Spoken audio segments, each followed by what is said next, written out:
How are you doing today? My name is Dominic Han, and the focus of my project is going to be on Boko Haram. The main concepts of my project will focus on who is Boko Haram, the historical content of Boko Haram and collective violence, and their relationships to the war theorists Fanon, Tillis, and Hughes. Boko Haram is an extreme Islamic terrorist organization located in Nigeria and has expanded in places such as Chad, Cameroon, and Niger. Led by the ex-FTL member, an Islamic fundamentalist group in the 1990s, Muhammad Yusuf, Boko Haram was developed in 2002 in response to the social and economic inequalities of a corrupt Western Nigerian government. The main ideology, as well as political and religious objective, is to fight against the influence of Western civilization, replacing it with a Sunni Islamic fundamentalist site, although members of Boko Haram did not follow Islamic laws. Boko Haram was led by Muhammad Yusuf, started off as an organization to recruit and educate poor Nigerian youth with the political agenda of starting a new Islamic state. Upon their uprising, Yusuf grew discouraged with Nigerian government as a corporation of Western civilization, warning them that he was going to grow separately from their political corruption and establish a new sovereignty in Burundi. The government ignored the cries of Yusuf even after his stance of taking military action to reclaim national sovereignty. In 2009, confrontation between police officials and Boko Haram members led to a violent clash where 700 were killed. Yusuf was arrested and killed in custody, and the death of the Boko Haram leader led to the organization to take extreme violent conquests to overthrow the Nigerian government and establish their utopian Islamic nation. Boko Haram is now led by Abubakar Shekau. As mentioned before, Boko Haram is against Western civilization. In the name Boko, which is Fulani for book, and Haram, which is Arabic meaning forbidden, stands for Boko Haram's allegiance to resist Western civilization by being against the Western education that is being incorporated inside Nigerian schools. And after the death of their leader, Muhammad Yusuf, the conquest for the Islamic State for Boko Haram became extremely violent. And a good example of Boko Haram's extreme measures of violence to establish their national state can be traced back in 2014 when they gained national recognition for capturing 274 girls from Kambak. But the question I've always asked when studying this organization is, why do they have to resort to violence in order to claim their eco-religious identity? I found out the answers to these questions when I was able to understand two concepts: the sense of nationalism and decolonization. To understand the eco-religious ideology of Boko Haram, we must trace back as far as the 18th century during the Muslim conquest. Most Nigerians in the north and southeast were traditionally Muslim that followed under the Constitution of Medina, which established Islamic laws.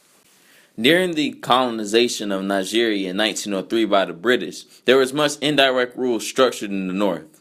The British controlled most of the south, where vast amounts of resources were discovered.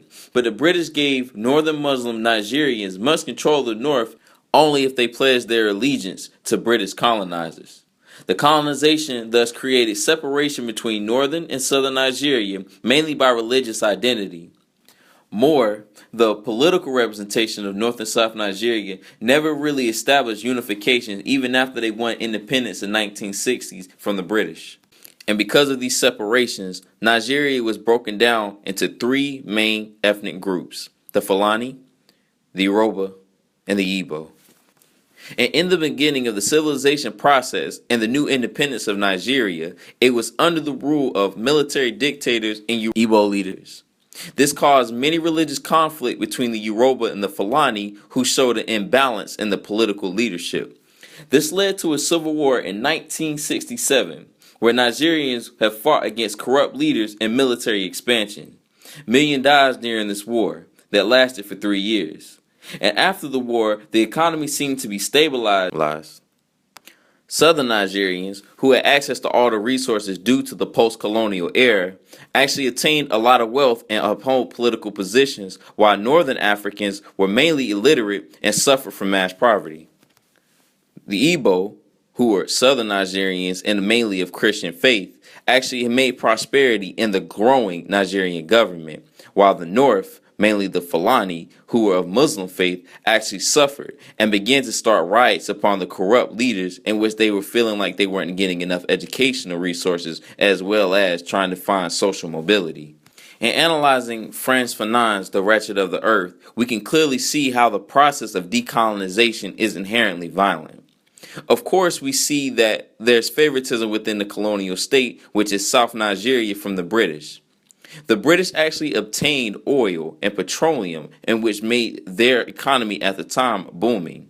Upon decolonization, the South Nigerians, which are the Igbo tribe of Christian faith, actually gained economic upliftment internationally because of the demand for oil and petroleum, while the North, who had some type of favoritism by the British, had no resources to obtain, thus leaving them into mass poverty and miseducation.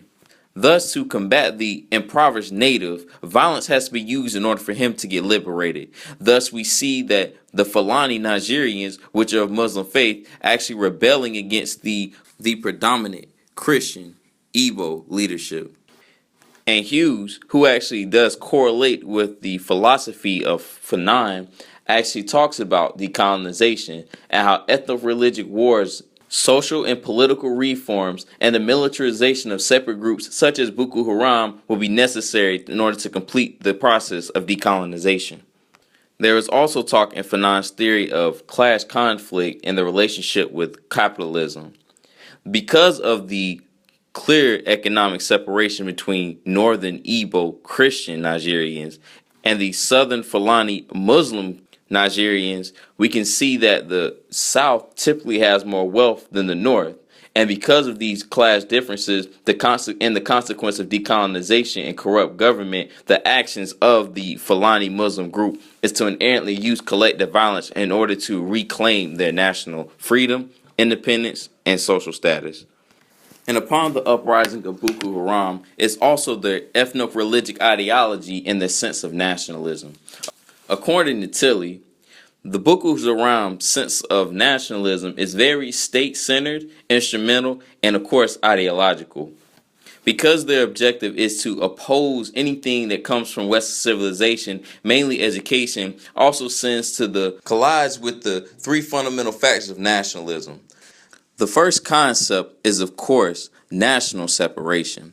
Boko Haram wants to establish a Islamic state, means that they want to separate from the Western region of Christianity and to establish their original religion, which in pre-colonial time was Islam.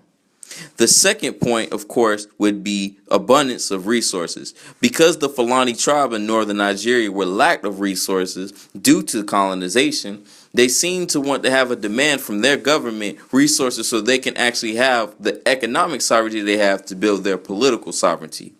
And this also leads to the next and final point, which is the consolidation of other national states. With allies on their side, Boko Haram will be able to establish and get recognized globally by their national status, and which can further heighten their ego and sense of national pride. Indeed, this pride is actually a result of the indirect rule that was currently taking place in Nigeria during the rise of Boko Haram.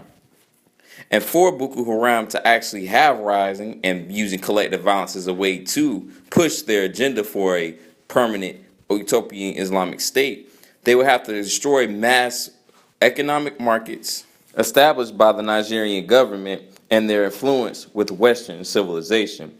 Upon that, Boko Haram must recruit a military expansion in order to convert their ethno-religious ideology. So, of course, we see Muhammad Yusuf and now Abubakar Shekau actually recording poor Nigerian boys, making it easy for them to actually not only convert to Islam, but actually to carry out the agenda of a permanent Islamic state. So in conclusion, I have talked briefly about the history of Boko Haram and its ties to the war theorists of Tilly, Fanon, Hughes. Thank you.